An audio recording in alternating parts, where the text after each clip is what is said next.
Ustedes. Lectura del Santo Evangelio según San Marcos. En aquel tiempo a los discípulos se les olvidó tomar pan y no tenían más que un pan en la barca. Y Jesús les ordenaba diciendo: estén atentos, eviten la levadura de los fariseos y de Herodes. Y discutían entre ellos sobre el hecho de que no tenían panes. Dándose cuenta, les dijo Jesús: ¿por qué andan discutiendo que no tienen pan? ¿Aún no entienden y comprenden? ¿Tienen el corazón embotado? ¿Tienen ojos y no ven? ¿Tienen oídos y no oyen? ¿No recuerdan cuántos cestos de sobras recogieron cuando repartí 5 panes entre 5.000? Ellos contestaron: 12. ¿Y cuántas canastas de sobras recogieron cuando repartí 7 entre 4.000? Le respondieron: 7. Él les dijo: ¿y no acaban de comprender? Palabra del Señor. Per Angelica dicta, leantur nostra.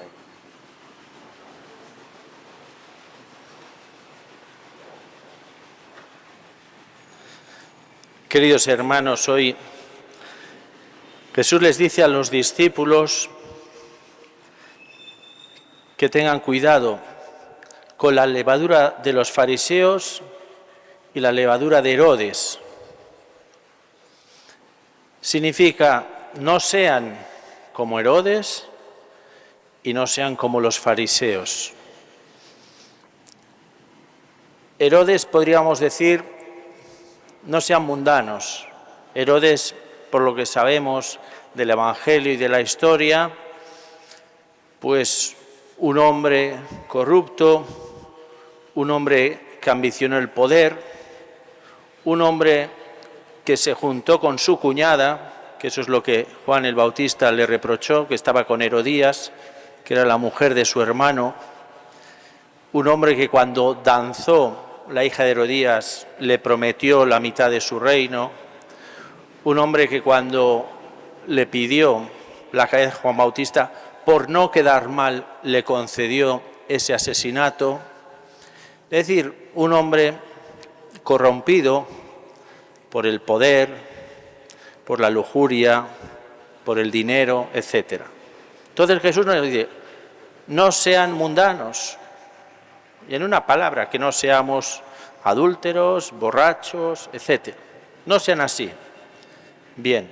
Pero también les dice: pero cuidado, tampoco sean como los fariseos. Y los fariseos no se parecían en nada a Herodes, porque los fariseos sí eran hombres religiosos. Y nosotros también debemos tener cuidado, como personas que queremos ser religiosas, no caer en el fariseísmo. Y Jesús advierte muchas veces en el Evangelio, y casi es con los que más se pelea, con los fariseos. ¿Por qué? Porque su religión era externa.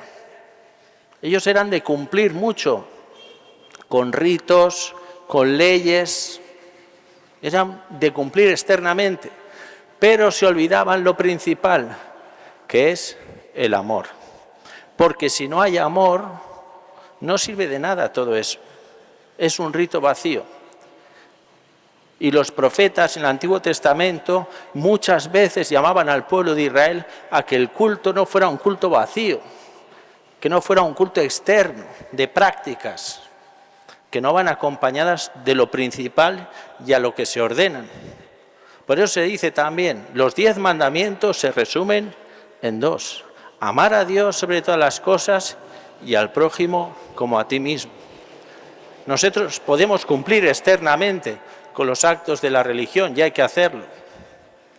Pero si después en nuestro corazón no hay amor verdadero a Dios y a los hermanos, nuestro culto está vacío.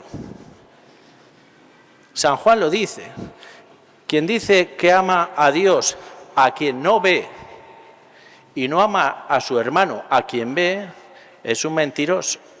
Porque la prueba de que amamos a Dios es que amamos a los hermanos.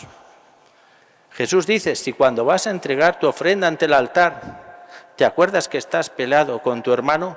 Deja la ofrenda. Jesús, no la necesito. Reconcíliate con tu hermano y después ven. Nosotros, hermanos, debemos examinarnos si realmente el culto que le damos a Dios y que tenemos que darle, que no sea un culto vacío. ¿Y cuál es la prueba? Si amamos a nuestros hermanos. Si una persona viniera a la Santa Misa, pero está peleado con sus hermanos, o dice, yo no le perdono a mi padre, entonces no sirve nada este culto, porque hay que amar y no hay que odiar. No perdonaré nunca a esta persona, entonces está vacío tu culto, porque lo más importante es el amor. Por eso San Agustín decía, ama y haz lo que quieras. Una frase que hay que entender bien, evidentemente, ¿no? Algunos la entienden mal. Pero si realmente amáramos, no haríamos el mal. Porque el resumen y lo central de todo es el amor. De los fariseos dice la palabra de Dios, se tenían por justos y despreciaban a los demás. Y eso nosotros, hermanos, también nos tenemos que examinar. Se creían que eran los buenos y despreciaban a los demás. Nosotros tenemos que ser humildes, como quiere el Señor, que decía ese publicano que estaba al fondo del templo y no se atrevía a levantar la cabeza. Y ese salió justificado.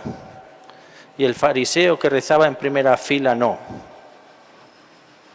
Finalmente de este Evangelio Jesús les viene a decir esto, cuidado con la levadura de Herodes, y nos lo dice a nosotros, no sean mundanos, cuidado con la levadura de los fariseos, no sean religiosos solo externamente con un culto vacío.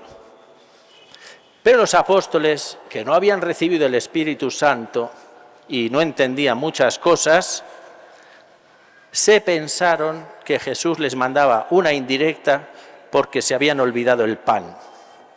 Es decir, Jesús le dice, cuidado con la levadura, y entre ellos decían, esto nos lo dice porque nos hemos olvidado los bocadillos, ¿no? Entonces, no entendían mucho. Y Jesús le riñe también. Y les dice esto que creo que también nos viene bien. Le riñe, ¿por qué andan discutiendo? Tienen el corazón embotado, no entienden, no comprenden.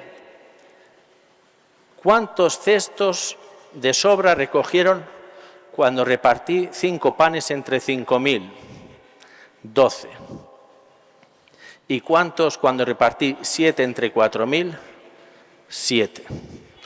No vamos a hacer la operación matemática, que soy bastante malo en matemáticas y ahora me tiraría media hora haciendo estos números, pero lo que sí vemos es que cuanto menos pan y más gente había, más sobró. Es decir, cuando fueron 4, cuando fueron 5 entre 5.000 fueron 12. Y cuando fueron 7 entre 4.000 fueron 7. Y es bonito. Cuanto menos había, más sobraba. Que el Señor nos dice, confíen en mí. Y eso lo dice muchas veces también. No se preocupen tanto. ¿Qué van a comer? ¿Qué van a beber? Confíen. Y si confiamos en el Señor, no nos va a faltar. Dios no es tacaño. Los milagros de Jesús da de sobras. En las bodas de Caná, ¿cuántos litros de agua convirtió el Señor en vino? 600. No está mal, 600 litros de vino, y el mejor vino. Es decir, cuando hacía los milagros Jesús los hacía a lo grande. Y eso nos enseña que si nosotros confiamos en Dios, Dios es generoso. Y si tú entregas tu vida al Señor, Dios va a ser generoso contigo y con tu vida.